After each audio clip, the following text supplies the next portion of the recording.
Hello everyone, welcome to Sai Bhaskar's kitchen. ఈరోజు video వచ్చేసి ఒక హెల్దీ రెసిపీ అండి. నిజంగా చాలా హెల్దీ, పిల్లలకైనా పెద్దవాళ్ళకైనా ముసలి వాళ్ళకైనా ఎవరికైనా సరే చాలా ఎనర్జీనిచ్చే ఒక బెస్ట్ రెసిపీ అయితే తీసుకొచ్చాను. రాగి తోప అండి.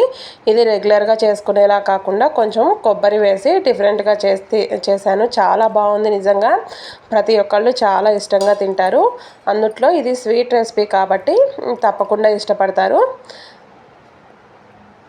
చూసారా, చాలా సాఫ్ట్గా ఉంటుంది. ఇది మనకి చల్లారినాక కూడా అస్సలు గట్టిగా అవ్వదండి, ఇలానే ఉంటుంది. నోట్లో వేసుకోగానే వెన్నలాగా కరిగిపోతుంది. చాలా అంటే చాలా బాగుంటుంది. ఇప్పుడు రెసిపీలోకి వెళ్ళిపోదాము. దీనికోసం మెజర్ కోసం ఒక కప్పు తీసుకున్నానండి, గిన్నె. దీంట్లో ఫుల్గా అయితే రాగి పిండి వేసేస్తున్నాను. మనకి రాగి తోప ఎంత కావాలో దాన్ని బట్టి వేసుకోవాలి. ఇప్పుడు ఈ గిన్నెతోటి గిన్నెడు రాగి పిండి వేస్తున్నాను కదా, మనకు అంతే వస్తుంది. రాగి తోప కూడా మనకి ఎక్కువ కావాలంటే 2 గిన్నెలు 3 గిన్నెలు అలా వేసుకోవచ్చు. నేను ఇప్పుడైతే 1 గిన్నె వరకు వేస్తున్నాను. ఇది ఇలా 1 గిన్నె కొలుచుకొని ఇలా పక్కన పెట్టేసుకున్నానండి ఈ రాగి పిండిని. దీంట్లో జస్ట్ ఉండి లేనట్టుగా ఒక చిటికెడు కన్నా కూడా తక్కువ సాల్ట్ వేసాను. మరీ స్వీట్ ఐటెంలో కొంచెం సాల్ట్ ఉంటే బాగుంటుంది కదా అని. ఇప్పుడు దీన్ని అయితే పక్కన పెట్టేస్తున్నాను. నెక్స్ట్ వచ్చేసి సేమ్ అదే కప్పు బెల్లం తురుమండి. కప్పు రాగిపిండికి 1/4 కప్పు బెల్లం తురుము పడుతుంది. స్వీట్ ఎక్కువ కావాలి అనుకుంటే ఇంకొంచెం వేసుకోవచ్చు. ఇలా వేసుకుంటే 1/4 కప్పు వేసుకుంటే కరెక్ట్గా ఉంటుంది. ఇప్పుడు ఈ బెల్లం తురుముని వచ్చేసి మనం కరిగించుకోవాలి. ఇలా డైరెక్ట్గా వేయకూడదు. దీనైతే ఒక కళాయిలో కానీ దాకలో కానీ వేసేసి సేమ్ 1/4 కప్పు బెల్లం తురుము కదా, 1/4 కప్పు వాటరు కరెక్ట్గా సరిపోతుంది. మనం ఎంత బెల్లం అయితే తీసుకున్నామో అంత వాటర్ పోసుకోవాలండి. ఇప్పుడు దీన్ని ఈ బెల్లం మొత్తం నీట్గా కరిగే విధంగా కరిగించుకుందాం. జస్ట్ ఇది మనకి కరిగితే సరిపోతుంది. పాకము అలాంటివి ఏం అవసరం లేదు. ఈలోపు ఇది పచ్చి కొబ్బరి అండి. పచ్చి కొబ్బరి ఒక 1 కప్ తీసుకున్నాను. దీన్ని మిక్సీ వేసుకుంటున్నాను. 2 ఇలాచీలు కూడా వేసి మిక్సీ పట్టుకోవాలి.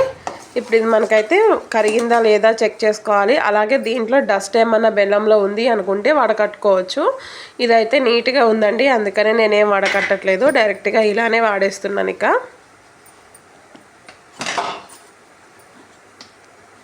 ఇప్పుడు ఇదైతే మనకి కరిగిపోయింది.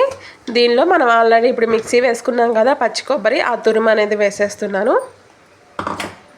మనకి పచ్చి కొబ్బరి వేయటం వల్ల అది రాగి తోప తినేటప్పుడు మంచిగా తగులుతూ భలే టేస్ట్ ఉంటుందండి. ఫ్లేవర్ కూడా చాలా బాగుంటుంది.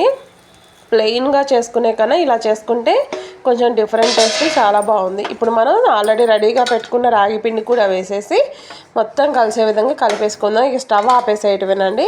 చూసారా, నేను స్టవ్ ఆపేసి కడాయి అనేది కింద పెట్టేసుకున్నాను. ఇప్పుడు నీట్గా కలిసే విధంగా కలుపుకుంటే మనకి కరెక్ట్గా సరిపోతుంది. ఒకవేళ సరిపోలేదు అనుకుంటే కొంచెం వాటర్ లైట్గా స్ప్రింకిల్ చేసుకుంటూ, అంటే వాటర్ లైట్గా చల్లుకుంటూ కలిపేసుకొని, నాకైతే కరెక్ట్గా సరిపోయిందండి క్వాంటిటీ. ఎక్కువ అవ్వలేదు తక్కువ అవ్వలేదు వాటర్ అనేది. ఇప్పుడు దీనిలో 1 లేదా 2 స్పూన్ల వరకు నెయ్యి వేసుకోండి. నెయ్యి వేసుకోవటం వల్ల చాలా బాగుంటుంది, బలం కూడా. ఇప్పుడు దీనిలో మనకి అన్ని హెల్దీ ఇంగ్రీడియంట్సే ఉన్నాయి కాబట్టి కొంచెం నెయ్యి కూడా యాడ్ చేసుకుంటే ఇంకా బాగుంటుంది. మనకు అసలైన కమ్మని స్వీట్ టేస్ట్ వస్తుందన్నమాట నెయ్యి వేసుకోవటం వల్ల. ఇప్పుడు ఇది కూడా మొత్తం కలిసే విధంగా ఒక్కసారి కలుపుకొని మనం సర్వ్ చేసేసుకోవటమే. చాలా అంటే చాలా బాగుంటుందండి. ఒకసారి అయితే వీడియో చూసిన వాళ్ళు ట్రై చేయండి. చాలా ఈజీ కూడా, మనకి 3 నుంచి 4 నిమిషాల్లో అయిపోతుందండి. చాలా బాగుంటుంది. చూసారా, నేను ఫైనల్గా కూడా కొంచెం జీడిపప్పులతోటి ఇలా గార్నిష్ చేసుకొని నెయ్యి వేస్తున్నాను. నెయ్యి అనేది మన ఇష్టం అండి, ఎంత వేసుకున్నా ఏమీ కాదు. ఈ రెసిపీలో అయితే ఎంత వేసుకుంటే అంత టేస్ట్ ఉంటుంది కూడా, మనకి నోట్లో వేసుకోగానే కరిగిపోతుంది. ఇలాంటి వీడియోస్ కోసం సబ్స్క్రైబ్ చేసుకోండి.